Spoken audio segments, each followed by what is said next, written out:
இன்றைய தியானம் கரையற்றது. பரம்பொருள் கரையற்றது. பேருணர்வாய் பொலியும் பெரிய பொருளே, உன்னை எந்த வடிவத்திலும் அடக்க முடியாது என்பதை உணர்வேனாக.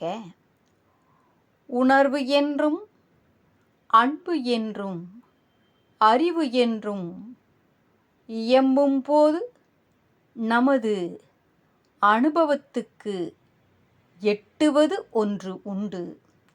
அனுபவத்துக்கு எட்டுகிறது என்றாலும் நமது மனதும் மொழியும் அதற்கு எல்லை கட்டவல்லவைகள் அல்ல. மனது அமைதி பெற்று அப்பேர் உணர்வில் திளைத்திருத்தல் வேண்டும். மனத்தினது செயற்கரிய செயல் இதுவே. உரையற்றதொன்றை உரை செய்யும் ஊமர்கால் கரையற்றது ஒன்றை கரை காணலாகுமோ? திரையற்ற நீர்போல் சிந்தை தெளிவார்க்கு புரையற்று இருந்தான் புரிசடையோனே.